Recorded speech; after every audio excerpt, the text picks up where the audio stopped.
bokki internet Mak TV Sénégal nuyuwaat nañ leen amaat mbégte àndaat ak yéen ci seen émission bi nga xamante ni mooy sama ASC tey nag ñu ñëw fii seet si ñi nga xamante ni ñooy waa ASC Diarwali ñu fas yéene waxtaan ak ñoom si li nga xamante ni mooy historique bi nga xamante ni mooy historique équipe bi waaye tamit palmarès beeg ak lépp lu nga xamante ni rek war nañ ko mën a waxtaanee fii nga xamante ni mooy si ASC bu mag bii di ASC Diarwali toujours rek di leen fàtte ni ñu ngi fii nga xamante ni moo ngi si commune bu Hann Bel-Air ñu nekk fekk ñi nga xamante ni ñoom ñooy waa Diarwali balaa ñu def dara nag dañuy bàyyi ki nga xamante ni mooy ñi fekk si bokk na si président bi nga xamante ni mooy président ASC bi mu daal di présenté wu ba pare tam bu mënee présenté yu képp ñoo xamante ni ñoo toog fii président ñoo ngi lay nuyu. waaw maa ngi leen di fay yéen waa Mak TV yéen ñëpp di am mbégte vraiment ci émission bi ngeen ñu jagleel ñu nekk 3e émission ci ASC yi ñu am nag kontaan ak mbégte may nuyu ñëpp waaw képp koo xamante ni rek yaa ngi seetaan Mak TV maa ngi lay nuyu di la bëggee waaw man nag mun naa ne benn supporter laa woon après bu ñëw nekk ci bureau bi ba yàlla def après bon ma ñëw nekk président ma dajee nag ak ñi nga xamante ni tamit aussi samay nijaay lañ ak sama waa staff tey ñoo fi bokk toog. waaw boo ñu fàttalee tur bi ba pare rek nga présenté ñu staff bi nga xamante ni ñoom ñoo lay accompagner si liggéey bi ngay amal fii si nga xamante mooy si ASC Diarwali bi. waaw man maa ngi tudd Modou Badiane dëkk Yarax yaroo fi màggee fi waaw ñi ma toogal nag kii sama wet moom ci staff bi la nekk mais dafa nekk koo xamante ni dafa yàgg a yor équipe bi waaw. tey bu ma jàllee sama ginnaaw ku mel ni Mamadou moo toog noonu nekk suñu secrétaire waaw suñu commission finance kii moom moo ko yor waaw coach bi nag bon moo nekk nii sol bu mu balaa mi nii si ginnaaw président commission de sport bi moo nekk na le kële bon moom mooy suñu kii waaw bi nga xamante ni moo yor kii yeeg yooyu kii mooy Bamar Gueye kenn du ko présenté moom def naa zone ñoom ñëpp xam nañ ko parce que nekk na koo xamante ni yàgg na liggéeyal Yarax sama nijaay ji moom nañu wax Hidalgo moom yàgg na fi trop bon Diarwali moom mun naa ne saa yoo koy compter mun naa ne si moom ngay njëkkee aussi waaw ñoo fi dajee tey mun naa ne ñu bëri nag sax bëggoon nañ ko teewee waaye xëy na jour bu mu tombeel ñu dem liggéey jéeg yooyu. jour bi mu tombeel waaye nag du tey ñu fi jot a présenté ku leen xam-xam ni ay nit lañ ñoo xamante ni si domaine bi nga xamante ni moom la ñuy waxtaanee am nañ sa expérience loolu ba tax na daal njort nañ ni émission bi nga xamante ni moom la ñuy amal tey dina nekk émission bu am solo ba ku ko seetaan si ñun ñi nga xamante ni ñooy nouvelle génération bi nañ xam fan la ASC Diarwali jógee histoire am ak lépp loo xamante ni rek war na si mais balaa ñuy def dara rek dañuy laajte ASC Diarwali lan moo waral turu Diarwali. waaw xam naa foofu bu ñu fa duggee damay ñëw ma jox ci mag ñii kenn. sama jaay yi toog. ok dañ koy jox sama benn tons. asalaamaaleykum waaw maa ngi leen di fay. di la dalal suñu émission bi nga xamante ni moom la ñuy amal tey ñëw seet si leen am mbégte lool nag di si ànd ak yéen. am privilège lool toog ak génération fas yéene waxtaan ak ñoom. question bi ñu ko laaj muy ASC Diarwali fan la jugee ak tur bi lan moo waral Diarwali. waaw kon maa ngi nuyu ñëpp. di rafetlu li ngeen fi ñëw fekk si ñu muy lu rafet Diarwali nag dafa amoon départ balaa ñëw ak si Diarwali dañu nekkoon groupe ay xarit ay promotionnaire ñun ñëpp ñu tey jii ñu am la soixantaine alors donc ñu daan am ay équipe bu quartier yoo xam ne bon dañ doon foo noonu rek. ba ci mujj gi voilà donc ba ci mujj gi ñu amoon benn mag bu ñuy wax Mbaye Diouf waaw benn mag bu ñuy wax Mbaye Diouf alors mu ñëw benn japonais ñëw fii ku tuddee Kawase voilà alors kooku judoka la woon ñëwoon fii ci entreprise bu ñuy wax Senepesca alors ba mu ñëwee nag ne ñu kooku dafa bëgg équipe judo ñu ne ko ñun xamuñu judo football la ñu bëgg donc loolu mooy indi woon turu Kawase boobu. waaw donc Kawase boobu aussi nekkoon équipe bu mag a mag a mag vraiment ñu daan joué ji tournoi Yarax fi ñu demoon yëpp ñun ñoo ko gagné. bon joueur boo dégg fii ni mën na football ci dëkk bi rek booy seet ñëwoon na football ci équipe boobu voilà. donc melting pot rek la mujjoon nekk dakkatul woon sax équipe de quartier. alors ñu bokk ci équipe yi nga xamee ni ñoo jëkk bokk ci nawetaan parce que bi ASC Yarax bàyyee nawetaan alors dañu léegi nag quartier bu nekk libre nga maintenant ci nga indi équipe mu doon 5 ASC yoo xamee ni ñoom ñoo bokkoon ci premier nawetaan yooyu muy Thiapo muy Walidane muy Mbaxal muy Kawase boobu ak Kasanka. donc ñooñu ñoo bëgg a bokk ci nawetaan donc sooy si ay années 78 yooyu 78 79. alors donc ñu tuddee Kawase boobu ba à un moment donné ci biir nawetaan ma amoon ay problème mu tur ñu tuddee turu nit ñu tuddee ko ASC. par exemple amoon na Médina la wu xamatuma exactement fan la équipe bu tuddoon Doomu Yaay Cissé. Doomu Yaay Cissé. alors ñooñu dañu yoroon équipe bu presque seen waa kër rek la woon. bu mujj nag maintenant di am ay répercussions ci koñ bu ñu ne ñoom ñoo moom équipe ba. ba ndax tur wa. voilà loolu taxoon nag léegi maintenant autorité nawetaan yi ñu ne léegi nag équipe dootuñu ko tuddee turu nit. loolu nag moo indi woon ñun aussi ñu changé turu Kawase boobu. ñëw def tudde biddéew bi maintenant. parce que avant Dial Wally biddéew bi la d'abord. alors koñ bi mu amoon ñaari ASC. ñun ñu tudde biddéew bi am ñeneen ñu tuddee tefes. ci même site bi. ci même quartier bi. alors maintenant te ay nijaay ak jarbaat ay mag ak rak ñoo nekk ci biir ñi nekk fee. suñu musoon tasee dër bi la vraiment suñu ñëwaatee ci koñ bi mu indi coow yu dul jeex. voilà ñu ne nag kon ñun mag ñi bi ñu waxtaanee. ñu ne pourquoi pas maintenant en terme de moyens. moyen mi ngi fi woon. en terme de ressources humaines amoon na fi aussi. donc bu ñu boole ñaari équipe yooyu kon mun nañoo am équipe bu baax a baax. loolu c'était en 86. voilà. bon am na benn tubaab bu tuddoon Bernard Lewski. bu nekkoon fële ci booru plage. waaw bi ñuy def suñu assemblée générale d'ailleurs moom moo ñu financé woon moom moo ñu jëkk jëndal ay maillots. voilà donc nag bi loolu amee en 86 donc ñu créé Jaalawaale. waaw Jaalawaale nag tur bi suñu benn mag bu tuddee Ablaye Diaw. waaw mu ngi dëkk montagne sax nii moom moo indi woon tur boobu noonu. donc tur boobu un peu c'est genre talatay ndeer yi nangam un peu cosaan la quoi jëm côté waalo bi nangam. ensuite comme moom waalo la xam naa loolu moo gënoon indi. mu tax parce que dañu jëkkoon indi beneen tur ñu wax jën moo tax. alors man en ce moment sax bokk naa ci fekkewu ma woon bi ñuy wax ne jën a tax pour tudde ko association bi ma ñibbisee ñu ne bon jën a tax la ñu proposé man ci ñi jëkk a bañ laa bokk parce que tur bi ça sonnait pas trop nice. jën a tax voilà jën a tax pour dire que jën moo tax ñu ñëw ci dëkk bi quoi bon moom peut-être que boobu xalaat la ci amoon. si voilà maintenant nag bi ñu ñëwee ñun. ci la ñu dindi loolu maintenant mu indiwaat turu Jaalawaale. en 86. en 86 mu nekk historique bu am solo moom fàttali nañu ko xamul woon Jaalawaale rek di nga xam ne Jaalawaale Kawase biddéew bi ba tey ASC Jaalawaale mu nekk lu am solo lu nga xamante ni ñu bëri xamuñu ko woon mais nag tey macha allah à travers émission bi kon ñu ko xamul woon rek nañ xam ne Jaalawaale benn ASC la bu nga xamante ni presque c'est ASC cosaan bu ma koy wax si olof si la bokk parce que bokk na si 5 premières ASC yu nga xamante ni ñoo nekk fii si commune bu Hann Bel-Air bu ñu jugee foofu rek ba tey dañuy continuer rek si émission bi président dañuy laajaat rek wala ñu jox ki nga xamante ni mooy secrétaire général bi mu fexe ñu defal palmarèsu ASC bi bu nekkee c'est possible. waaw mooy Mamadou ñu ngi lay nuyu. waaw maa ngi lay fay. Mamadou yow lan nga si ASC bi. maay secrétaire général bi. yaay secrétaire général bi kon question bi nga xamante ni moom la ñu bëgg a poser foog naa ni si yow lay gën a yemb.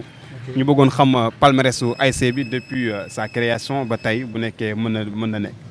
ok mën na nekk. voilà je pense que ni damay commencer si Père Bama fu mu terminé. si création ASC Jaalawaale 1986. su may commencer si palmarès bi bon en matière footballistique parce que dañ ne association sportive et culturelle. donc damay ñëw commencer d'abord si en matière footballistique bi. donc en 1986. buñ koy créé ñun dañoo finaliste woon finaliste après dañ ko perdre. donc ñu ñëw en 1987 boobu dañu suspension la woon quoi ñu ñëw en 1988 boobu nawetaan amul woon bon xam exactement raison yi pourquoi la moo tax nawetaan amul woon. donc en 1989 voilà ñu ñëw nag finalu jël ko. donc en 1990 ñu toogee match de poule en 91 aussi ñu toogee match de poule. en 92 en plus tamit ñu toogee en match de poule. bon bi ñu ñëwee en 1993 ñu dépassé foofu noonu dem quart de finale fu la ñu am ñu dem ñëw en 1995 ñu ñëw toogee fa en demi-finale ñëw 96 match de poule lañ toogee en plus ñu ñëw encore 97 dem demi-finale lañ toogee ñëw en 98 match de poule dem en 99 ñëw demi-finale ñëw 2000 ñu toogee match de poule en plus tamit ñu ñëw 2001 dem demi-finale 2002 ñu dem demi-finale 2003 quart de finale 2004 toogee match de poule 2005 tamit ñu toogee match de poule en 2006 quart de finale lañ mujjee yam en 2007 ñu toogee ñu toogee demi quart de finale en 2009 en 2008 ñu toogee match de poule en 2009 nag ñu finalu encore voilà 2010 ñu ñëw ba 2010 ñu toogee quart de finale ñu dem encore 2011 ñu toogee match de poule en 2012 ñu toogee quart de finale. toogee quart de finale sur tapis vert quoi. en 2012 waaw. en 2013 tamit ñu toogee si quart de finale. quart de finale waaw. léegi en 2013 ñu ñëw encore toogee demi-finale en 2014 ñu toogee demi-finale toujours tapis vert quoi. bi ñu ñëwee nag en 2016 dañ finalu. waaw 2016 dañoo finalu 2017 dañoo finalu 2018 dañoo finalu 2019 ñu nekk champion ñu nekk champion en même temps champion 2018. donc boo xoolee de 2016 ba 2019 yëpp dañ ko finalu. dernier carré yi. waaw final vice champion wala ngeen nekk si dernier carré yi. ngeen dégg ko mu nekk parcours bu am solo bu nga xamante ni. ASC bi prouvé nañ que ni kat moom bokk na si ay ASC yi nga xamante ni ñoo jiitu fii si commune bi mu nekk palmarès bu am solo souvent ñu ngi si dernier carré yi bu ñu nekkul quart de finale demi-finale finale tout le temps ñu xool palmarès bi presque loolu moo si ëpp demi-finale quart de finale finale kon nag muy wane ni rek li sama tons bi wax sànq ASC la boo xamante ni ASC bu mag la mais dañuy jëlaat micro bi ñëw waxtaan ak ki nga xamante ni aspect culturel bi non dinañ si ñëw après parce que ASC ku ne xam na ni culturel yooyu ñoo bokk mais en tout cas y a des questions yoo xamante ni réservé nañ ko pour loolu dinañ si ñëwaat incha allah avant ñuy jeex dañoo bëgg ngeen joxaat ñu micro bi ñu jox ko prési ASC lan mooy rôle président bi exactement si ASC bi. waaw rôle président bi nag bëri na. waaw parce que bon rôle président bi yàlla dafa def bon moo njaboote te ay jeunesse la njaboote te affaire bi yemul ci nawetaan kese. bëri na yoo xamante ni lépp lu yëngu-yëngu wala lépp loo xamante ni dafa intéressé quartier bi rek bon toujours président bi war na cee dugal loxoom war na cee yëngatu. waaw ci lu ma jàpp quoi. léegi yow naka ngay gestionner affaire bi ba est-ce que amul complication yoo xamante ni ñoo si am du nekkee yow am nga si loo xamante ni nekk na loo dund loo xamante ni dootoo ko fàtte wala lu métti loo xamante ni dund nga ko si naka. waaw am na. waaw xam naa da nga may mayal tuuti parce que sama tante ji doog a ñëw nii. dama ko bëgg a présenté waale parce que moom depuis Kawsé ba léegi moom moo fi nekk. si ak Aïda Wele Male parce que ñoom dañuy soog a agsi quoi. si ñu ngi leen dal bu baax mais damay ñëw am mbégte lool bokk ak yéen plateau bi. ok ñu ngi ñëw si yéen léegi incha allah. waaw damay ñëw ci question bi nga indi nii. waaw métti na neexul quoi neexul mais nag toujours tamit aussi sa quartier da la koy jaral. waaw parce que chargé de mission la quoi. doomu aadama bu nekk bon fi nga dëkk def naa war na mën a jaral lépp. bon su fekkee loo yor la war leen koo mën a defal war na la koo jaral su fekkee ne bon loo leen mën a lépp loo xamante ni yàlla suñu borom séddee na la ko rek nga war koo mën a kii rek war nga cee mën a defal sa waa quartier quoi. surtout fi nga yeewoo fi nga amee jàmm. nekk fekk say parents nekk fekk say njaboot xam nga kon donc mun naa ne tamit aussi tamit yenn saa yi tamit bon du mu ko yëg parce que amour boobu noonu daal moom laay sentir. ba du lépp lu ma ci fekk ci coono aussi du ma ko yëg. waaw lépp lu la si fekk doo ko yëg ñoo ko déggandoo. mu mel ni rek comme ni ko gars yi di waxee rek lépp loo xam ne dañ si dem par xol parce que dañ si dem au fond ASC ku ko xam. xam activité yoo xamante ni ñoo si nekk ASC ko xam ni tamit benn affaire la boo xamante ni navétane en général. lu bëri bruit la lu bëri coow la ci noonu sax la ñuy ñëwee daal di joxaat rek benn ancien. dañuy bàyyi rek nga guidé ñu. ñu xool kan rek la ñu mën a laajte li nga xamante ni mokk la gisee.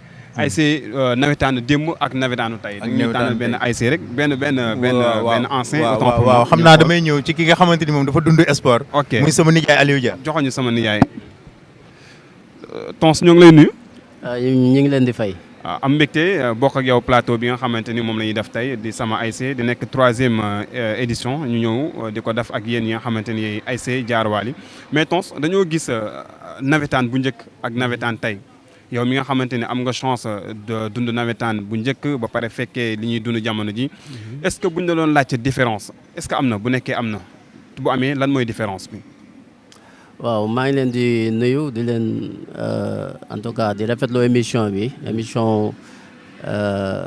nga xam ni vraiment ku si nekk gis na sa bopp ci biir mais aussi di leen dalal aussi ci ASC quartier ASC Dialowali en tout cas di rafetlu émission bi di wax ne aussi maa ngi nuyu ñi nga xam ne ñoom ñooy waa Dialowali diaspora mooy ni nga xam ne ñoom ñoo fi nekkoon te jógee fi dem bitim réew ñu tuddee leen Dialowali diaspora donc en tout cas di leen dalal maintenant ci li nga may wax ni différence bi nga xam ni moom moo nekk ci entre football bu njëkk bi ak football léegi bi mooy que ni bu njëkk football bi ñun dañ ko defoon comme muy plaisir suñu plaisir la woon si ñun et ñun suñu idée yi moom moo doon football de quartier la football populaire donc ñun moment boobu ñu nekkoon di football aussi dañ daan liggéeyi wàcc dem football yi voilà donc par rapport ak football bi léegi bon gagne-pain la dañ ciy wut dafa am lu ñu ciy wut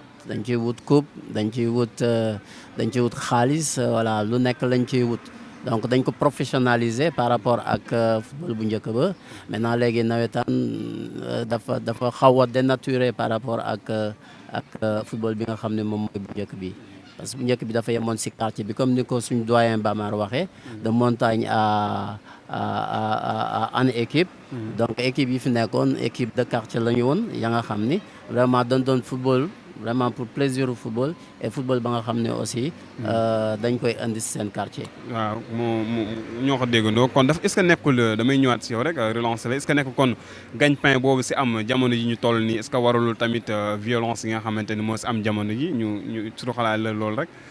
est-ce que nekkul violence bi loolu ko waral gagne-pain bi nga xamante ni moom la am jamono ji parce que ku ne xam na ni xale yi léegi dañuy def nawetaan dañ si def ay transfert di si am ay yére di si am ay dàll xaalis bi fii boobu mu jaral leen ay yu bëree bëri yoo xamante ni tey jaru ko woon bu njëkk buñ dégloo si li nga wax est-ce que kon nekkul ni loolu moo waral violence bi si am violence bi aussi am na même moment yi ñuy football ñun aussi violence bi amoon na parce que masoon nañ fi organiser benn séminaire benn conférence ñu invité fi woon benn kilifa gu mag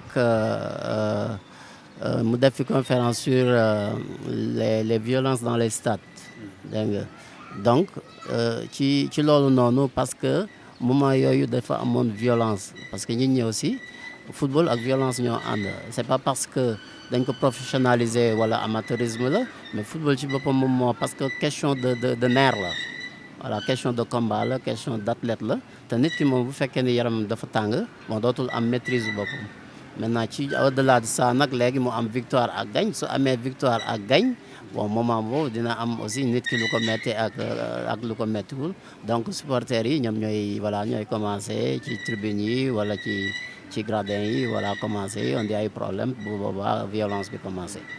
kon ñoo ko déggandoo nekk na lu nga xamante ni violence bi nekkul lu bees yàgg na si nawetaan même bu nekkee ni sax jamono ji nekk na lu nga xamante ni dafa am benn ampleur parce que nawetaan bu xasee ba am na kër yu bëri yoo nga xamante ni duñ nekk si jàmm loolu sax moo waral bu ma juumul te loolu sax moo waral ñu xaaj zone yi ba tey zone bi nga xamante ne moo nekkoon zone 7A mu am zone 7A ak zone 7B xaw ma zone 7B zone 7C zone 7B C gis nga moo ko waral léegi nag est-ce que tamit amul beneen rôle bi nga xamante ni yéen président laa xëy laaj est-ce que amu leen beneen rôle bi nga xamante ni yéen war ngeen ko def pour mën a dindi violence boobu ndax tey ku wax ñu ne nawetaanu Hann Bel-Air dafa daanu lu tax mu daanu mooy que ni zone yi waruñu ko woon xaaj mais zone yi waruñu ko woon xaaj mais dañoo nekk ci situation boo xamante ni on est obligé parce que football nawetaan ba pare ay bopp di ci toj dam ba ñuy violer kër yi ñëw menacer ci biir kër yi ku si duñ jëlee exemple seen diggante yéen ñi nga xamante ni waa Diarowali ak waa Mbaxal wala Diarowali ak Walidane ku ne gis na bu match amee ba jeex violence bi nga xamante ni moo ngi siy am est-ce que loolu yéen tamit amu leen beneen rôle boo xamante ni war ngeen ko si jouer pour mën a rataxalaat diggante yi. waaw mën naa ne loolu noonu man am na sax seen émission yi ma jot a seetaan ñu ne dañoo war a boolewaat sax jeunes yi mais man d'accord ma. man d'accord ma.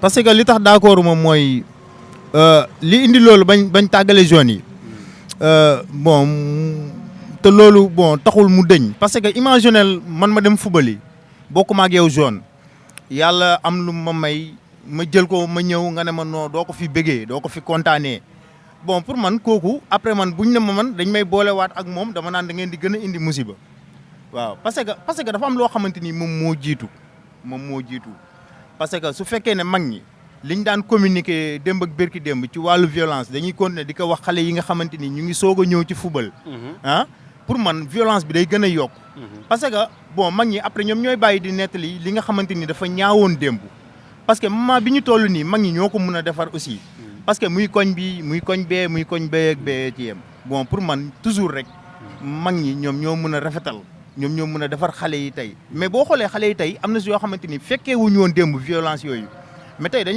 leen a nettali ba ñoom pour ñoom yaakaar nañ ne affaire bi ñoom loolu luy continuer la te loolu foog mag ñi après ñoom ñooy dajaloo ñoom ñu mun koo dind ba pare et puis tamit bon ñun président yi nga xamante ni ñun la fi yàlla boole ñu nekk fii ak staff yi xam nga war nañoo mën a doon benn tamit aussi ñu fexe toujours ni ñu dajaloo xam nga ni ñu waxtaanee ba gën a avancer le football yu Yaraax tamit.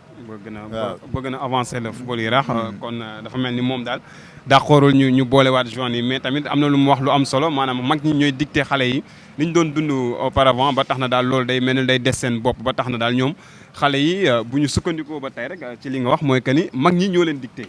mag ñi ñoo leen dicté kon est-ce que du ma jëlaat micro bi delluwaat ko sama tonton bi sama wet président li mu wax loo si xam. waaw xam nga c'est plus profond que li ñuy wax nii. violence bi c'est plus profond que li ñuy wax noonu il faut nga delluwaat ci racine bi c'est-à-dire ak situation bi nit ñi di dund léegi booy xool fu amoon 5 ASC am 20 ASC kon risque violence yi dafay gën a bëri. nit ñi dañuy gën a bëri donc nag tant que nit ñaa ngi gën a bëri violence yi di gën a bëri da ngay gis ñoo xam ne dañuy nekk ci quartier du ñu def dara kenn boolewu leen ci dara mais ay nit lañu dañuy toog nag ba nawetaan jot ñu ne léegi nag kon ñun suñu temps moo jot nii. kooku mënuloo ko faj. parce que il faut que moom mu wane ne man ci dëkk bi laa bokk. voilà kenn du la faale ci dara kenn du def dara ba woole kenn du def dara ba nga fekkee alors léegi nag bu loolu jotee alors sa période nag exprimé wu la loolu bokk na ci li nga xam ne dafay indi violence.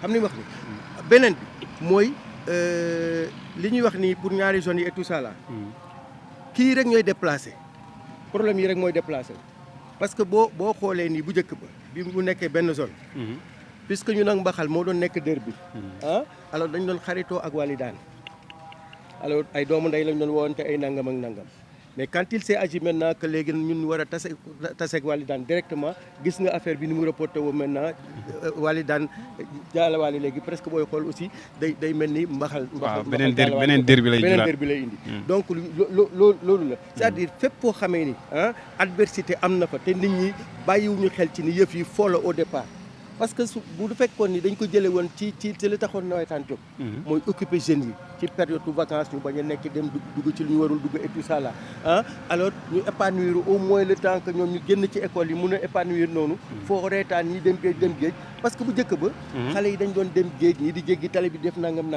mais bi nawetaan ñëwee regroupé ñëpp donc santante bi yëpp ci nawetaan la woon kon au moins di nga mën a sax contrôler say doom parce que di nga xam ne ñi terrain ba rek lañ ko voilà mais bu loolu amee nag maintenant nit ñi dañuy gën a bëri bu nit ñi gën a bëri humeur yi di gën a bëri am na koo xam buy ñëw stade ba mu ngi ñëwaale xolam bu tàng am na koo xamee ni mi ngi doon en nit dama la ciy wax benn anecdote nekk nañu di dem ci terrain ma am benn waay mu ñëw fekk kenn mu taxaw xam nga lu mu ko wax mu ne ko yow tooñoon nga ma daaw tooñoon nga ma daaw voilà xam nga tooñoon nga ma daaw kon kooku xoolal maire boobu mu dencoon atum lëmm pour ñëwaat foofu pour wax tooñoon nga ma daaw bien xam nga kooku déjà loolu daf ko indaale kooku kan moo mën a mucc ci moom voilà kon peut-être que kooku problème personnel am la ñëw transposé ci activité boo xamee ni du woon pour loolu du woon pour loolu en tout cas ñun am nañ benn rôle bu am solo boo xamante ni mu ngi ñuy xaar ñun su ma nee ñun mooy képp koo xamante ne rek football wala sport moo ngi lay intéressé wala sax yaa ngi si intéressé wu am na benn rôle bu lay xaar parce que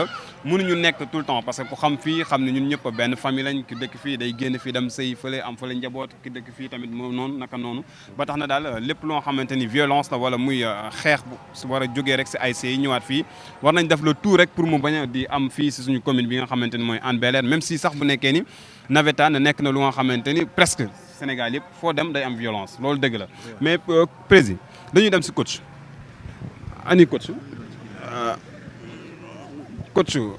coach ñoo ngi lay nuyu. waaw maa leen di fay. tey ñu ñëw seet si leen fii ASC Diarwaly. coach moom xam naa ni moom kuy wax ASC moom presque moom ngay waxal ndax moom mooy tàggat xale yi. moom mooy tegle ko bi surtout dernières années yi sax. waaw mu nekk lu neex lu nga xamante ni waa Diarwaly moom ñu ngi koy dund depuis ba ñu jëlee bleu blanc rouge bi sax fàtte naa leen laaj lan moo ko waral mais xam naa après nañ si ñëwaat. mais coach bégg nañ la. waaw di am kontaan rek di leen rebégee. waaw. comme moom damay wax ak moom comme booy quoi maa moom ñoo bokk. waaw si noonu la parce que coach bi moom macha allah moom yaakaar naa ne bëriwul ci histoire nawetaan. ngay coach ñoo xam ne am na si ñoo xam ne ñoo la mag am na si ñoo xam ne ñoo la maase bëriwul daal. bëriwul man ñi may coach ñu si bëri. ndax man ñi may coach ñu si bëri samay morom lañ. si waaw ba ma arrêté parce que 3 ans lay mat rek far ma ñëw yàlla tombé ma ci fii laa njëkk a football nag senior 2004. waaw ñëwaat fi coach fi.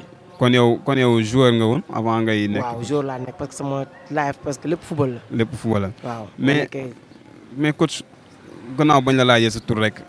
lan mooy différence entre joueur ak entraîneur yow comme que yow joueur nga woon ba pare ñëwaat nekk entraîneur. waaw ban li différence joueur ak entraîneur am na différence bu bëri sax. bu bëree bëri léegi expliqué ñu yow mi nga xamante ne am nga chance football ba pare ñëwaat nekkaat entraîneur. parce que bëriwul fii nga xamante ne mooy sa commune bi. yéen ñi nga xamante ne ngi football xam ngeen si dara. si yombul parce que entraîneur moom ak joueur dafa am différence bu bëri. parce que yow joueur bi yow da ngay xëy dem entraîner ji ñëw tëdd nalaw am conscience tranquille yaa ngi say entraînement rek di xaar jour match ñëw mais yow coach bi yow doon nalaw yaa ngi def sa programme lundi def sa programme mardi def sa programme mercredi def sa programme doo nalaw nga ñëw gérer lu mat benn 50 groupe yaa ngi dégg nga war ci génne benn 18 ñu dem football yi nga war ci tànn benn 11 loolu lépp doo nalaw ba pare lu nekk da nga koy dégg parce que métier moom moo mel noonu dinañ la saaga ñenn ñi dinañ duñu bëgg nga dem comprendre nga dafa metti rawatina nawetaan dafa metti rawatina nga nekk benn xale comprendre nga di coach sa équipe bu mag bu mel ni Diarwaly yombul woon mais nag ñi nekk sama wet nii ak président jàppale nañ ma jàppale boo xam ne ba yëguma métti bi mais nag ku la wax yomb moom dalay nax métier entraîneur métier bu métti la rawatina nawetaan parce que bu neexee dañuy doo gis nit ñi mais bu sooy doo commencé doo gis kenn doo gis kenn doo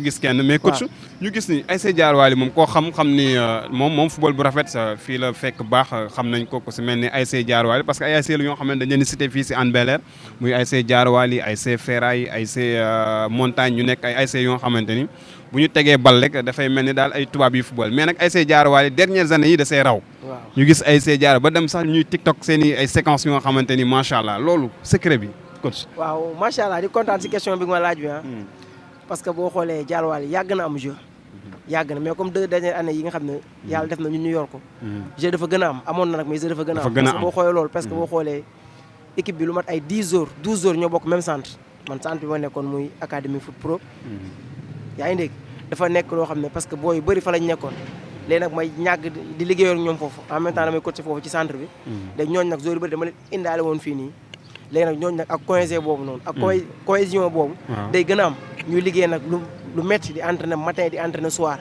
léegi nag booy déggoo boobu ñuy am te man nag booy ñooy nekk chaque jour ñu ñooy nekk tëdd moo may tàggoo ak ñoom muy matin muy midi muy soir ñooy nekk léegi déggoo boobu noonu ak man complicité boobu ma am si ñoom loolu da cay joué ci lu bari nag man ak ñoom ñooy parce que ay morom lañ lu nekk la ñu waxante boo ñu gisee ñu toog da ngay foog ne sama duma seen course ñooy partagé lépp tëdd moo may tàggoo ak ñoom xëy na tamit loolu liñ bokk centre ak man li ma nekk ak li ma nekk ak génération ñoom ak li may nekk ñoom tout le temps déggoo boobu moom moo ci feeñ ba sur le terrain. moom moo si feeñ mais naka la def sa première trophée bi nga xamante ni jël nga ko. non loolu moom wax dëgg neex yàlla. amul lu ko dàq ci àdduna parce que équipe boo xam ne 89 la gëj a jël coupe. surtout yow nga ñëw sa première année expérience en tant que jeune entraîneur. en tant que jeune boo xam ne presque yow da nga arrêté sa carrière footballeur rek mais maa ngi doon coaché nag. waaw maa ngi doon coaché ci centre yi. école football bi xam nga lu mel ni académie sama doyen Pape Diouf ñëpp xam nañ ko. Pape Diouf ndax lépp moo ko def ci saluer man au passage. waaw lépp moo ko def ci man moo ma dalal baa moo ma defal lépp ba léegi ci moom laa nekk. wax dëgg neex yàlla di ko di ma jàppale ci lépp. waaw kooku kenn la ci man daal. kenn la si yow. waaw wax dëgg neex yàlla mais daal neexoon na trop foo ko xalaat ci neex rek. waaw toog naa ñaari fan yoo xam ne nalu ma ndax kontaan waaw. ne la woo ndax kontaan mais dafa neex. parce que wax nga ko sànq Diar Wally moom équipe bu mag la loolu kenn du ko waxtaanee sax équipe bu mag la ñëpp xam nañ ko mais nag dafa toogoon benn période boo xamante nekkoon si 17 ASC bi am ngan di équipe mais mënut a jël trophée boobu nga xamante ni moom la nit ñi doon xaar tout le temps à chaque fois rek day am ay kenn défaut yi nga xamante ni moom lay def rek équipe bi daal di ndërmeelu yow nga ñëw andil ko benn trophée boo xamante ne ba pare nag dollantiwaat ko mu nekk lu neex loo xamante ni yéen ñëpp kenn du ko fàtte ni man mii du ma ko fàtte di nuyuwaale tamit suñu joueur boobu nga xamante ni Ahmed moom ñuy wax Ahmed Neymar mu nekk suñu xarit suñu lépp moom it mu nekk nag lu am solo loo xamante ni gis ngeen wax na ko léegi différence coach ak joueur en tant que joueur boo xamante ni pare na si football dam nekk entraîneur wax nañu différence bi mu nekk lu am solo loo xamante ni dinañ ko si jàngee waaye nag ki wax na ko léegi secrétaire nee na ASC yamul kese si football yamul si sport kese dafa am culture parce que duñu définir ASC xam nañ ni culture la ak sportif kon nag mu nekk loo xamante ni yoon la ñu ñëw fii bu ñu ñëwee fii coach président ñu laaj la lan mooy seen ambition politique bi nga xamante ni yéen di ngeen ko def vis-à-vis ak jeunesse bi nga xamante ni ñu ngi fii si commune si seen quartier à part football. waaw à part football. bon politique ngeen di mëne. côté yi ñu mënee bëri na mais dama bëgg rek am na loo xamante ni ku ci mel ni suñu président commission des sports. commission des sports bien sûr waaw moom mun na cee développer daal. moo tax après moom bëggoon na bàyyi kii boobu moom muy dem ci. si moom question bi sax président ñu ngi lay nuyu. waaw ñu ngi lay fay. ñu ngi lay nuyu bu baax am mbégte toog ak yow waxtaan ak yow mais dañ lay bàyyi nga présenté wu avant tout. waaw man maa ngi tudd Maguette Ndiaye. Maguette nekk président commission ASC Diar Wally bi actuellement. nekk commission mais Maguette ñu comme ni ma ko waxee sànq rek ku ne xam na ni na ASC moom presque football bi moom moo nekk au devant ñëpp xam nañ ni football bu ñu nee ASC rek nawetaan la ñuy xalaat mais est-ce que loolu kese mooy rôle lu ASC. non ASC comme son nom l'indique association sportive et culturelle. donc mais nit ñi dañuy focaliser wu. lu ci ëpp ci sport bi. ci sport parce que mooy activité bi nga xamante ne mooy mobiliser le maximum de monde. donc nit ñi dañuy dem sax ba fàtte aspect culturel mais ASC. sport la ak culture. ak culture waaw sport la ak culture. Diar Wally nag dafa baaxoo di dox ci ñaari kii yëpp. même ci culture bi am nañ ci ay trophées am nañ ci parcours boo xamante ne peut-être après secrétaire général bi dina ci ñëw wax ci. mais man côté bi mu mën a avancer. mooy côté aspect sportif bi. parce que Diar Wally dafa nekk parmi les premiers ASC yoo xamante ne créé nañ ko fii au niveau de Yaraax. aussi bu ñu déggee palmarès bi. c'est quelque chose qui a débuté depuis les années 70. depuis les années 70 waaw ba léegi. donc du lu ndaw. te boo xoolee suñu premier trophée ñu ngi ko jël en 89. donc 89 ñu ngi jëlaat beneen trophée bi ñu ngi ko jëlaat en 2016. donc c'est presque 30 ans. décalage d'écart waaw. donc ce qui s'est passé entre ces années-là donc c'est juste que en 89 les anciens dañu nekkoon ñoo xamante ne nekkoon ay intellectuels nekk ñoo xamante dañu mënoon football. seen génération am nañ ay international am nañ lu nekk. ñu am benn génération d'or ñëw jël trophée bi jël ko après année yi topp nag équipe bi da doon fonctionner di am ay manquements yoo xamante ne dañ ko accumuler durant 89 boobu ba 2016.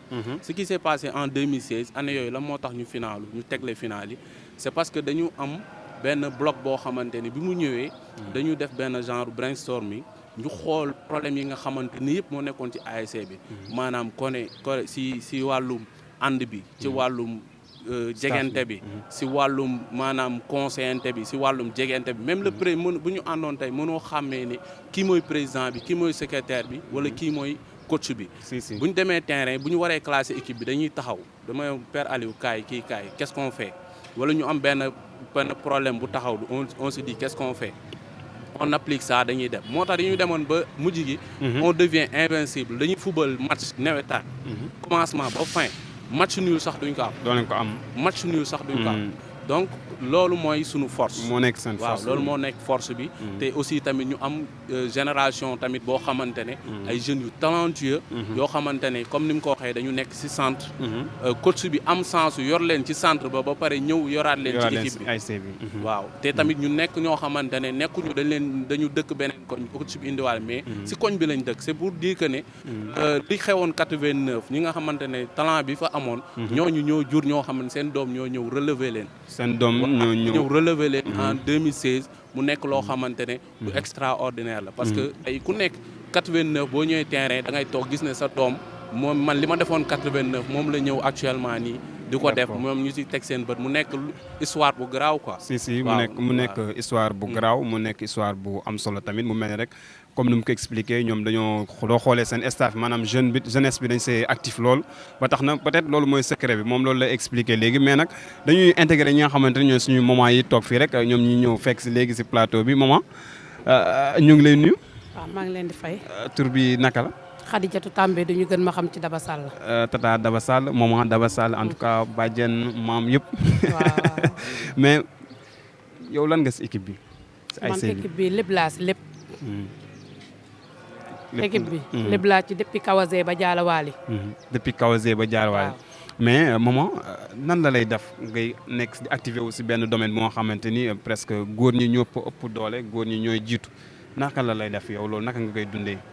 non man sama bopp sax góor laa. parce que sport daf ma mës a neex. boo newetaan ni ko danduma parce que defe naa terrain ginaar yi sax buñ doon football damay dem seetaani mais boo gisee ma xawoon découragé affaire violence moo tax. parce que man violence lépp lu mu ànd rek. du ma ko bëgg daal. te wax dëgg yàlla suñu koñ bi jàmm lañ ñu xamee woon ak salaam. dañ ñu daan wax sax ASC Jaalawaali Kawasé dañu ragal. xam nga Kawasé la woon ba ñëw nekk biddéew bi ñu fusionné ak tefes comme ni ko Bamar waxee. bon depuis boobu ba léegi maa ngi ci di ci yëngut. boo gisee nag ma ne leen man ak Jaalawaali dee moo ñuy tàggale. parce que si sama deret la nekk daal. muy la nga xam ne dama ko bëgg sama xol. nga xam ne lépp lu muy am daf may metti defe naa 89. bi ñuy gañe coupe bi neexoon na trop. bi ñuy dem mairie woon fii ñoom ñaañu ndoy ndeysaan yàlla na leen yàlla yërëm. dama leen waxoon ne. sama jour yi wóolu naa leen rangale leen chaise yi. ngeen wooyi musique yeeg sabari ñun dañuy jëli coupe bi te ñëw. parce que boobu amoon naa si ñoom yaakaar. te jour yi macha allah fu ñu masaan dugg ci terrain bi sa xol dafay sedd. man amul fu ma leen seetaanoon. en 89 bi ñu demee départemental. li ma gënoon metti mooy suñu match contre Xandaalu. ndax ñun am nañ fa penalty ba nga xam ne dafa leer nañ ñu ngi ci kaw stade bi di ko gis. mais Serigne Mor moo nekkoon capitaine bi Serigne Mor Diop xaanu. dem na ba ci arbitre mu ne ko duma ko tiire waa Xandaalu yi rey ma. parce que moom arbitre bi moom arbitre bi. moom arbitre bi dem na ba ci arbitre bi. mu ne ko duma ko tiire parce que leer na ma ni penalty bu leer la mais booba Xandaalu mu ngi ci digga dooleem. ñun fii maire yu bari dañu tere woon seen doom yi ne du ñu dem parce que nocturne la woon. ndaxte dégg nañ turu Xandaalu. ñu ne nag ñun buñ ñuy rey sax ñun dinañ dem. fekkee match boobu. waaw incha allah. noonu la ñu demee supporter suñu équipe ñoom ñu doxal 90 minutes. ba mu jeex Xandaalu mënaluñu dara Xandaalu sax au moins ñun ñoo ko boo doon seet ñun ñoo ko gañe woon. parce que 90 minutes dañ ko doxal. waaw suñu joueurs yi ñu kontaan ci ñoom trop tamit vraiment. moo tax Jaalawaali daal sa kaw ca kanam rek. li may ñaan rek mooy que ni. violence boobu ñuy wax noonu. comme ni ma la nee la bu njëkk dañu doon wax ñun dañu ragaluñu woon parce que dañu woon unité travail discipline. yooyu yëpp dañ ko doon sóoraale. moo tax suñu xale yi ba léegi ñun tamit dañ leen di ñaax. di leen wax ne fair play la ñu wax. dem leen rek jikko biñ ñu joxoon ni waa fii ay tubaab sax lañ ñu doon wax. parce que histoire moo baaxul. nit ki li ñuy wax réewande lu mu la xañul du la ko may. man boo gisee bu match amee may génne. ku taxaw fii ma ne la demal sa koñ. ndaxte nit ki boo joué wul ak moom jàmm rek ngeen war a seq. dégg naa sànq comme par exemple mbaxal Jaalawaali. kooku defe naa bu ñu leen boolewaatee zone day gën a garaaw. nii sax moo xaw tane. parce que yow tey bokku leen zone affaire bi di jaxasoo. bon bu ñu leen boolewaatee catastrophe lay doon. bon yooyu yëpp dañ koy éviter te ñëpp a benn bopp lañ ñii ñu ngi sëy fii ñu ngi sëy fii ay mag ay rak parce que kii da boo xoolee Kawasé ak Mbaxal Ousmane Seck mu ngi doon football ci ñun Daouda Fall mu ngi football mbaxal te ñoom ñaar ñoo bokk benn yaay. te ñoom ñaar ñoo bokk benn yaay comme maman gis ngeen ni mu ko waxee mu nekk daal ñoom daal li ñuy lancé doo xoolee li ñuy gën a wax mooy violence bi nga xamante ni moom moo am si nawetaan ñoom moom la ñuy fustiger ñoom bëgguñu ko ba tax na par rapport ak yeneen quartier yoo nga xamante ni jot nañ fa dam wala yeneen ASC yoo nga xamante ni jot nañ fa dam ñoom li ñuy revendiquer mooy que ni ñu téye ko comme ni ñu ko téye rek fexe ba xàcc ASC yi ndax ñoom li ñu expliqué xam nañ ko président wax na ko keneen ak keneen wax na ko sama maman bi tamit wax na ko maanaam violence bi nga xamante ni moom moo am si ASC yi tant que faxawuñ si liggéeyaat lu am solo nañu bàyyi nii nga xamante ni moom la ñu diviser ASC yi pour ñu mën a am jàmm mu nekk nag lu nga xamante ni lu ñaaw lool la si ñun ñi nga xamante ni ñun ñooy jeunesse bi bu ma gis mu amoon fii sax benn membre bu nga xamante ni bokk na si comité supporters yi mu mën ko laaj question boobu parce que tamit non moom laa koy laaj secrétaire laa koy laajaat sax parce que waaw secrétaire laa koy laajaat joxal ma secrétaire ñun jeunesse bi dañoo am part de responsabilité si li nga xamante ni mooy violence bi am fii si commune bi maanaam si ASC yi ndax ñun ñooy dem supporter ji ñun ñooy dem ñooy jiital ASC yi ñun la suñu neer yi tàng parce que rarement sax ngay gis joueur bu nga xamante ni football na bay xeex si biir terrain bu xeex amee rek après match la wala avant match est-ce que ñun tamit jotul ñu xoolaat suñu bopp. Je te pose la question en tant que supporter. Bon, effectivement ñëpp am nañ ci part de responsabilité mais d'abord il faut ñu comprendre d'abord yenn équipe yi dañuy màgg. donc yaa ngi gis yenn équipe des fois ñu ko doon dóor mu dem ba benn instant tollu benn niveau moom te ne carrément mu renverser situation bi commencé di dóore donc ñeneen bu ñu nanguwul loolu noonu rek. xeex day am donc je pense que ni situation bi foofu la mais lu bëri tamit da ci bëri quoi mooy question de far bi. gëm sa équipe de trop wala soit ñu ne donc équipe bi mu ngi fubali donc lii la ñuy dóor bu ñu demee ne lii la ñuy dóor supporters yi jàpp lool ne lii la ñuy dóor nga dem match bi démarré. ngeen joué tuuti ñu dugal leen. ñu ne non li gars yi waxuñu woon lii xeex yi commencé. xeex yi commencé mais foofu laay wax sax maanaam ñun. est-ce que jarul tam ñu posé waat te suñu bopp parce que tamit football dóor ak dóore ñoo ànd des fois nga am victoire des fois nga am défaite des fois nga am nul ñett yooyu ñoo am c'est sport. tey mënuñu dem ñun ñaari équipe yëpp mën a gagnandoo wala ñaari équipe yëpp mën a amandoo défaite il faut que kenn dóor kenn ki am victoire. loolu moo am si sport yëpp bu sport boo mënti gis mais pourquoi tamit à chaque fois bu ñu dóoree rek ñu war a xeex lu tax loolu. parce que ñàkk bopp la. en plus tamit nit ñi. dañ leen war a conscientiser à ce que sport dañuy dem football yi ñëwaat. bu ñu la gagné nga comprendre ni carrément man tey gagné nañ ma jarul xeex après ñu ñibbi si ku nekk toog sa koñ. conscientiser boobu sax laay jël conscientiser nit ñi. à chaque fois balaa ñu football yi. ñu conscientiser wax supporters yi. wax leen ak tamit équipe bu footballee ba pare bu xeexee ak li koy xaar. lépp affaire yooyu noonu yëpp ñu conscientiser leen wax leen maîtriser supporters yi comme damay saluer travail bi secrétaire zone bi defoon Maguette Ndiaye final bi passé waaw ñu koy saluer au passage voilà bi ñu jëlee waa Dialawaly ñu ber leen fële na le jël waa Feeraay ber leen fii gis neen match bi nu mu demee woon football nañ ñibbi nañ xeex amul je pense que ni buy demee noonu à chaque fois donc problème du am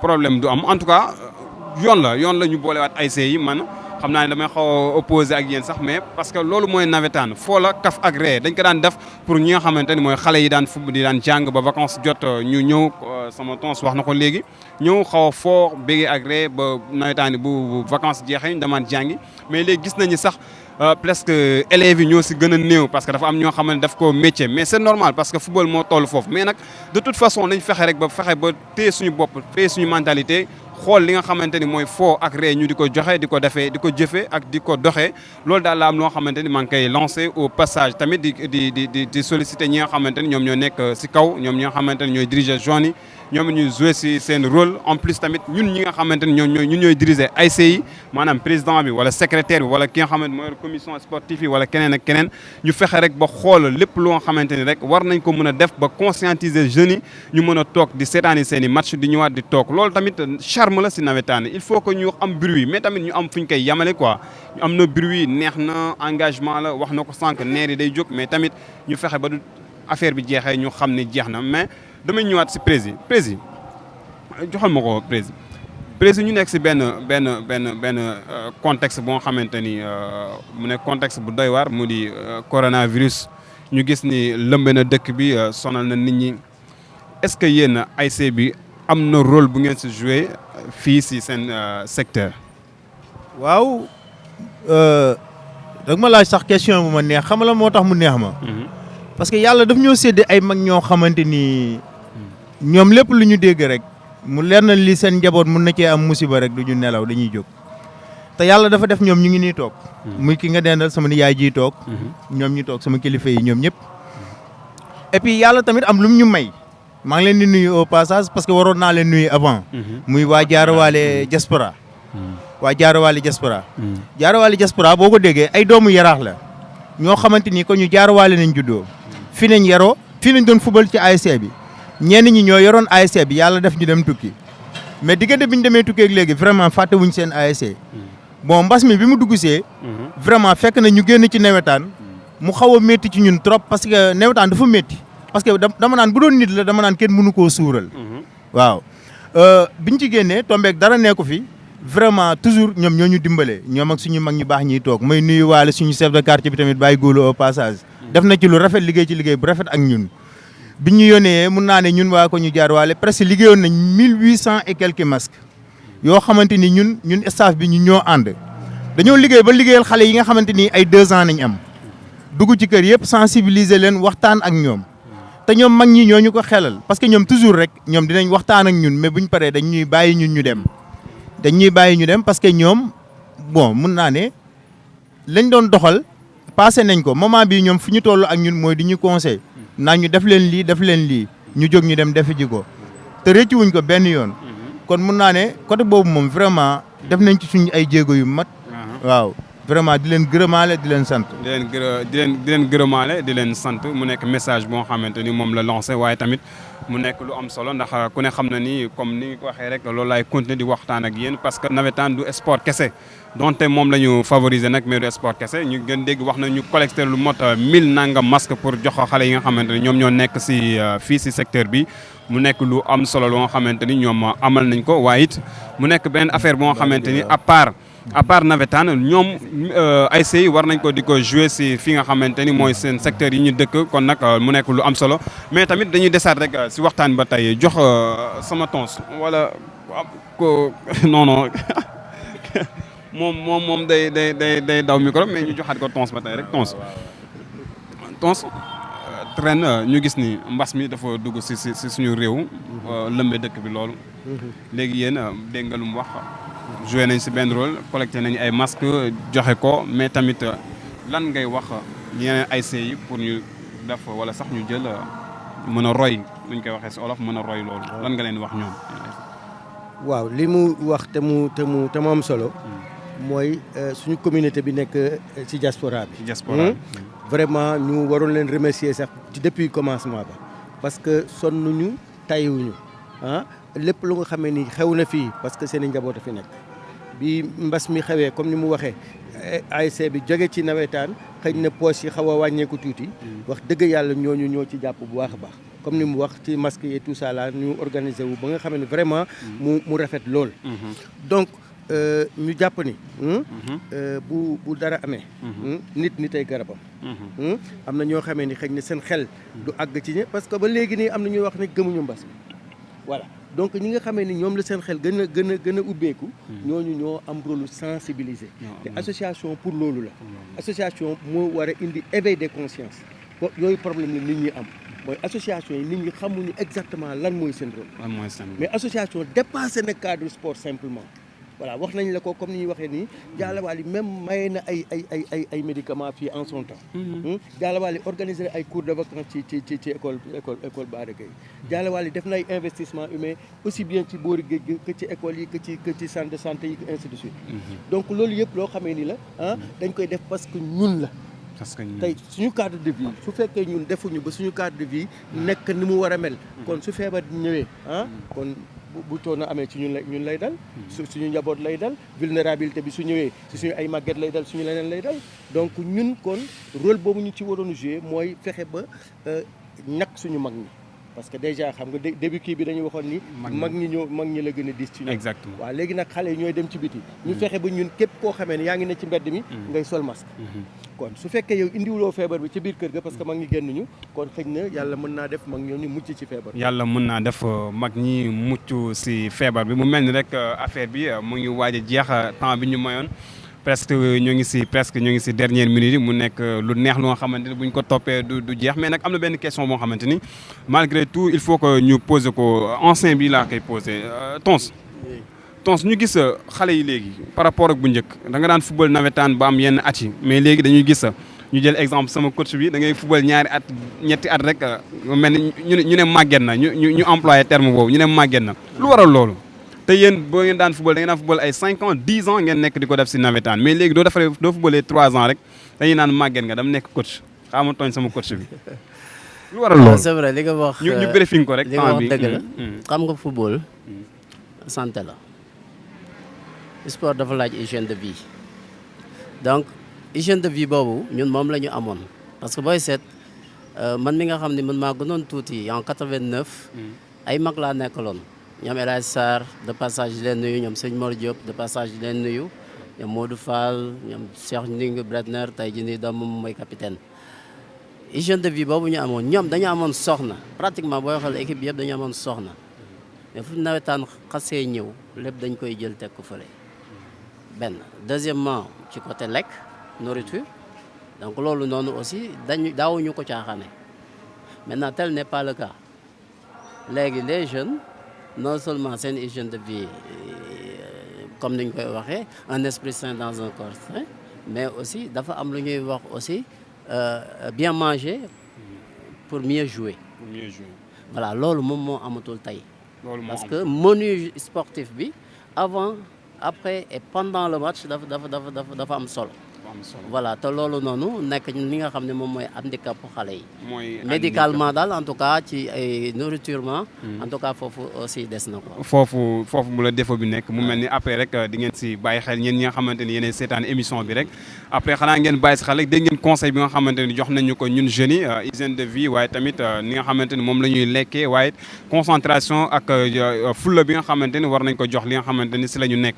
temps bi nag moo ñu xaw a xocc waaye nag président il faut que ñu jeexalee ko rek ak question bi maanaam ren nawetaan amul. ñu gis li ko waral mooy question bi nga xamante ni moom laa introduire léegi muy. Covid bi quoi mbas mi di coronavirus. mais yéen en tant que ASC lan ngeen prévoir def ko ban activité wala da ngeen toog rek di xaar déwén incha allah. non dina am luñ jéem dinañ am luñ jéem koo def parce que aussi bon pour man xeex bi ba léegi jeexul. waaw comme ni ko suñu président di waxee xeex bi des na. parce que baali ñuy gëm ne jeex na mu jóge fi carrément am na nag vraiment ay projet yoo xam ne bindoon nañ ko teg yenn yi déposé nañ ko fu mel ni maire ak yooyu am na lu ñuy xaar te incha allahu rabbi daal li ci kanam rawul bët incha allah dinañ ci liggéeyaat bu baax parce que ASC bi nañ am. incha allah dinañ si liggéeyaat bu baax loolu la ki nga xamante ne mooy président daal di xamle. waaye nag ñu jeexal émission bi rek ak li nga xamante ni mooy li fi xew jamono ji muy immigration clandestine bi nga xamante ni guddi gi ñu toll nii presque moom moo sonal ñëpp ñoo xamante ni ñoo ngi yor sa ay njaboot mu nekk lu métti lu nga xamante ni xale yi ñoo ngi koy def jamono ji. léegi rek dama lay laaj yow président ba tey parce que yow yaa fi représenté ASC bi président tey yéen ban rôle ngeen am si loolu ñu gis xale yi di dugg si gaal yi di dem Espagne. fii ñu nekk mu nekk Yaraax mu nekk benn principal site bu nga xamante ni presque ñu bëri fii la ñuy déparé. képp koy wax si bitit doo waxee benn dëkk wax ñaar Yaraax nga si teg. yéen est-ce que am na lu nga xamante ni yéen a ngi koy def pour conscientiser jeunes yi pour ñu toog fii. waaw laaj nga laaj bu am solo. ndax guddi yi yëpp loolu tere nañoo nelaw. parce que toujours rek bon man saa yi ma wàccee sax ñëw. bon su ma duggee ci biir koñ bi bu ma la gisul tey gisuma la suba bu ginnaaw suba damay woo gaay ne leen ana diw. ñu ne ma mu ngi fi wala dafa nii su ko defee ma dem seeti la ne la kon yaa ngi fi. parce que avant tout sax bon ñu jot a wàññeeku vraiment maa ngi leen di jaale seen i mbokk waa di ñaan yàlla xare leen àjjana. waaw mais nag ñun vraiment ñun Yaraax tey boo xoolee jeunes yu bëri d'accord daan nañ tukki ci yooyu mais boo xoolee en général ñu fi ëpp li ñuy dem di dugg ci gaal yi ñu fiy ñëw. nekkul ñu fi dëkk parce que jeunes yi bon mun naa ne léegi bon vraiment am na yoo xamante ni nekkatul seen bopp yi mais nag am na si benn ñoo xamante ni franchement ñoom boobu ba léegi seen xel moom mu ngi foofu xam nga mais nag ñu ngi ciy jéem te aussi tamit bon bu ñu sañoon tamit suñu autorités yi nga xamante ni ñoom nañ nekkal tamit ñu jéem ci gën a waxtaan ak jeunes yi fi nekk ak ñun ASC yi parce que tamit amoon na solo trop bon comme ki nga xam ne moom la yàlla dénk gox bi mu jiite ko bu ñu mënoon dajale tamit ma koy sànni waxaale rek bu ñu mënoon dajale ñun ASC yi pour ñu waxtaan ci loolu noonu comme que ASC yi ñoo boot jeunesse bi xam nga jeunes yeeg yooyu ñu bokk ñu waxtaan ba affaire bi nga xamante ni moo ñu arrivé à chaque fois nit ñi di ci dee ñu mun koo moytu daal. ñu mun ko moytu daal mu mel ni rek fii la ñuy ndar keppee li nga xamante ni mooy émission bi ñu amaloon tey fii. parce que temps bi moo ñu xocc lool yem duñ sañoon nag buñ sañoon continuer ko waxtaan ko parce que lu am solo la tey bokk na si émission yi nga xamante ni presque émission yi dàq la parce que toog nañ suñuy doyen toog suñuy papa ak suñuy mag ak suñuy rak ak suñuy mag suñuy tata ak suñuy yaay yëpp toog nañu moom waxtaan ak ñoom mu nekk lu am solo loo nga xamante ni amaloon nañ ko fii président dama lay bàyyi rek nga wax sa dernier cadeau avant ñuy tëj émission bi. waaw sama dernier cadeau lu gërëm leen gërëm waa Mat TV.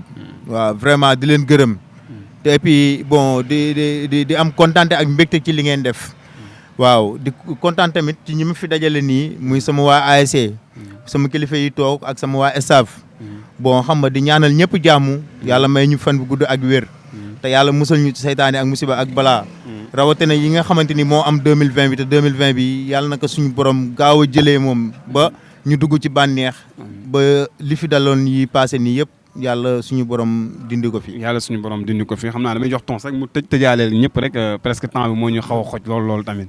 waa dëgg la kontaan nañ trop yàlla def seen activité yi ngeen di def mu bokk ci activité yi gën a am maanaa ci Sénégal bu doon suñu sago tey jii télévision normale ngeen di am. te yàlla na ko yàlla def. et vous êtes sur la bonne voie.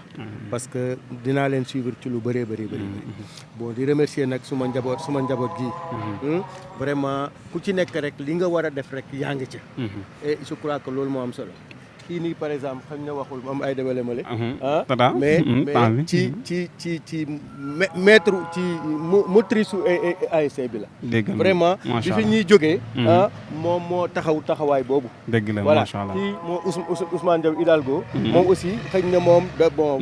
nangul wax woyefam moo tax moo tee mu wax. man mii tey jii buñ ma forcé woon du ma wax. dëgg la kay parce que matale nañu ñii nga xamee ni ñun ñoom la ñu jaboole matale nañ buñ ci nekkul woon ñoom li ñuy wax ni ñoom mun nañu wax lu ko ëpp. macha allah ñooñu ëpp njàng ñooñu gën a sawar ñooñu gën a leneen. dëgg la macha allah donc vraiment kontaan nañ ci ñoom trop.